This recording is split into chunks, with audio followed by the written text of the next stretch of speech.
কার কার দোয়া কবুল হবে না? লাইলাতুল বরাতের রাতে কবুল হবে না, লাইলাতুল কদর রাতে কবুল হবে না, দুই ঈদের আগের রাতে কবুল হবে না, রজবের প্রথম রাতে কবুল হবে না, রমজানের কোন রাতে কবুল হবে না। কাদের দোয়া? এক, মুশরিক। আল্লাহ, মুশরিক যারা শিরিক করে, আল্লাহ ছাড়া কাউকে সিজদা করে, কবুল হবে না। মুশরিক অন্য কাউকে খোদা মানে। দুই, মুশাহিন যাদের ভিতরে বিন্দু পরিমাণ হিংসা আছে। এখানে নাই আর কি? নাই নাই, আপনারা যেভাবে কথা বলতেছেন নাই মনে হচ্ছে। আমি একটা বেহেশতের পরিবেশে ঢুকে গেছি। এরপরও জেনে রাখেন, যাররা পরিমাণ হিংসা যদি মনের ভিতরে থাকে, তার কোন দোয়া লাইলাতুল বরাতে কবুল হবে না, কবুল হবে না। অমুকের ছেলে ম্যাট্রিক পাশ করেছে, আপনার ঘুম নাই। অমুকের ছেলে বিদেশ গেছে, আপনি ভাত খাইতে পারতেছেন টেনশনে। এরকম লোক নাই সমাজে? অমুক গরুর ব্যবসা করে পয়সালা হয়ে গেছে, অমুক ছাগলের ব্যবসা করে ধনী হয়ে গেছে, আপনার ঘুম হারাম। ছটপট ছটপট নিজের ছেলেকে তোরা কিল্লি দিবে না। এরকম লোক আছে না সমাজে? যাররা পরিমাণ হিংসা। হাসদ, হা সিন দাল, এটার ইকুয়াল টু 72। হা এর মান হলো 60 আবজদি, সিনের মান হলো 8, দালের মান হলো 4, ইকুয়াল টু 72। অর্থাৎ 72 ফিরকা জাহান্নামে যাবে। তার মূল কারণ হলো হিংসা, হিংসা, হিংসা। কথা ঠিক কিনা? একদল হিংসা করে আল্লাহকে, কথা কয় না?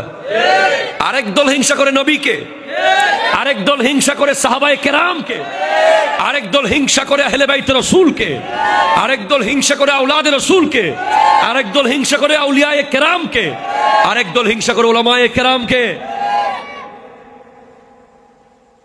72 দলের কোথাও না কোথাও গিয়ে আপনি হিংসার সন্ধান পেয়ে যাবেন। মুশাহিন, হিংসক, দোয়া কবুল হবে না। হিংসা ছেড়ে ফেলুন। আল হাসাদু ইয়াকুলুল হাসানাত কামা তাকুলুন নারু আল খাতাবা। হিংসা সমস্ত নেক আমলকে খেয়ে ফেলে, যেভাবে আগুন লাকড়িকে জ্বালিয়ে ফেলে, খেয়ে ফেলে। 3 নম্বর ব্যক্তি যার দোয়া কবুল হবে না হচ্ছে জাদুঘর। সমাজ জাদুঘর আছে না নাই? জোরে বলেন না। আছে জাদুঘর। আমাদের মা বোনদের জিজ্ঞেস করলে বুঝতে পারবেন জাদুঘর কত আছে। স্বামী একটু ভালো করে কথা বল, অফিস থেকে আসছে, একটু মন খারাপ, হাইরে তাবিজ করছে। ঠিক কিনা? কথা বলেন না। ফলা একটু ভালো মতো ভাত খাইতেছে না, আজকে ফ্যাটে ডিস্টার্ব করতেছে, কয় আরে আমার ফলা তাবিজ করে শেষ করে দিছে। মেয়ে একটু শ্বশুর বাড়ি থেকে কম আসতেছে, হাইরে আমার মাইয়াটারে তাবিজ করে লই গেছে। এরকম লোক সমাজে আছে না নাই? বলেন। কথায় কথায় সব তাবিজ। এরা যদি তাবিজ দোয়ার পিছে যেই পরিমাণ টাকা নষ্ট করে, এগুলো সব মিলাই যে এক জায়গায় আনলে বড় বড় ফ্ল্যাট বাড়ি হয়ে যেত। হ্যাঁ, তাবিজ আপনি কোরআন শরীফ দিয়ে করতে পারেন। হক্কানি আলেম ওলামা মুআফফিজে তাইন লিখে দিতে পারে, আয়াতুল কুরসি আছে। কিন্তু রশি বাবা, গাছ বাবা, বালু বাবা, কলা বাবা, জোলা বাবা, নাউজুবিল্লাহ, জোরে জোরে বলেন না। কোন ধরনের শরীয়ত নাই, তরিকত নাই, নামাজও নাই, কিচ্ছু নাই। গিয়ে তার কাছে আপনি, সে আপনার বসে খেলায় ভাই ফেলা।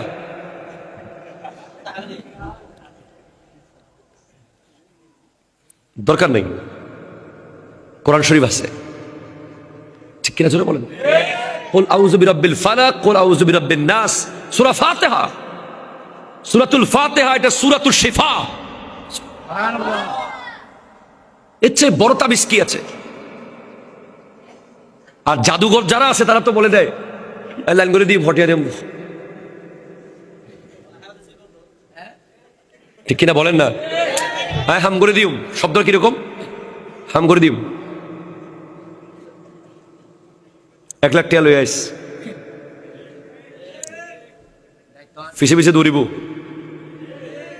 বাইরে যাব কই, সারি দিব, দড়ি ফেলাইব।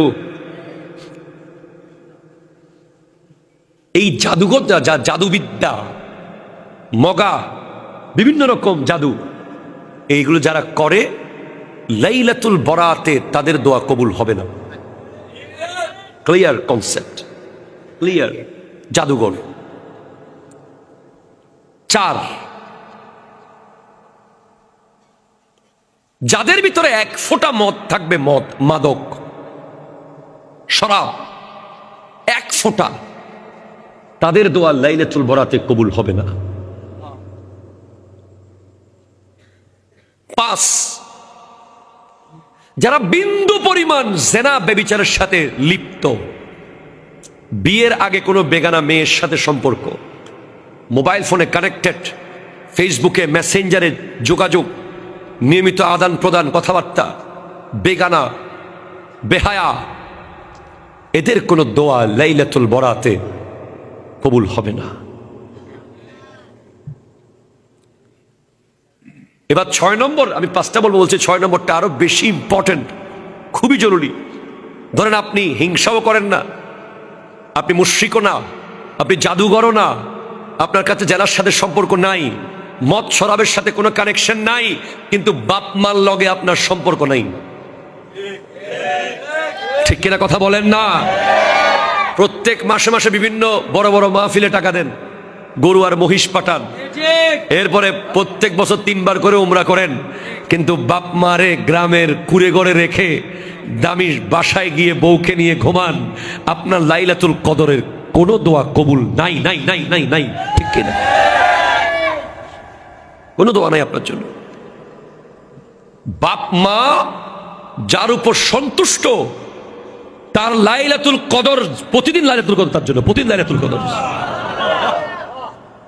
যার উপর, আবার ক্লিয়ার করছি, যার উপর বাপ মা সন্তুষ্ট, আব্বা এবং আম্মা, বাবা এবং মা যার উপর রাজি, তার জন্য দুনিয়ার জমিনে প্রতিদিন লাইলাতুল কদর, প্রতিদিন লাইলাতুল বরাত, প্রতিদিন লাইলাতুল মেরাজ। এই নিয়ামতগুলো সে প্রতিদিন পাবে। অনেকে সামনের কাতারে নামাজ পড়বে, দেখবেন মার লগে কথা বলে না। অনেকে একেবারে বোর সমত ইমাম সাহেবের পিছনে যারা যায়, নামাজে দাঁড়ায় যায়,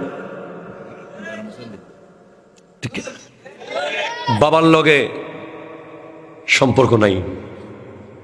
এদেরকে জানিয়ে দিয়েন, কানে কানে বলে দিয়েন,